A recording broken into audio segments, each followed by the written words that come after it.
సుమన్ పవన్ అసలు before big బాస్కి రాకముందు అసలు ఎలా ఉండేది తన లైఫ్, అసలు తన లైఫ్ ఒక్కసారి ఎలా చేంజ్ అయింది, ఇలాంటి ప్రతి మూమెంట్ అనేది కూడా ఈరోజు హౌస్లో అయితే కంటెండర్స్తో అండ్ హౌస్ మేట్స్తో కలిసి, అంటే అందరూ కలిసి కూర్చొని షేర్ చేసుకున్నప్పుడు చెప్పాడనమాట.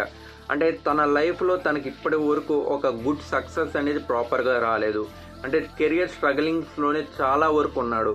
అండ్ ఈవెన్ ఫ్యామిలీతోకి కూడా సపోర్ట్ అనేది ఎక్కువగా లేదు. అంటే తన సైడ్ నుండి ఎక్కువ సపోర్ట్ లేదు అని చెప్పి మొత్తం డిపెండెంట్గా వాళ్ళ అన్న మీదే తను కూడా ఎన్ని రోజులంటే అన్ని రోజులుగా చాలా వరకు ఆధారపడి ఉన్నాడు. అంటే తర్వాత తను ఏదన్నా చిన్నగా కెరీర్ స్టార్ట్ చేసుకుంటూ ఇలా పెద్ద స్టేజ్కి వచ్చేటప్పుడు తర్వాత కొంచెంగా హెల్ప్ చేస్తున్న ఆ మూమెంట్లోనే వాళ్ళ నాన్నగారికి కూడా అసలు ఎటువంటి బ్యాడ్ హ్యాబిట్స్ లేకపోయినా కూడా ఒక టంగ్ క్యాన్సర్ అనేది వచ్చి ఆయన ఒక సర్జరీ స్టేజ్లోకి వెళ్ళి తర్వాత వచ్చాక బిగ్ బాస్ ఆపర్చునిటీ వచ్చి ఇప్పుడు మీ ముందు ఉన్నాను అని చెప్పి అన్నాడు అనమాట. మరి మీరు పవన్కి సపోర్ట్ చేస్తారా?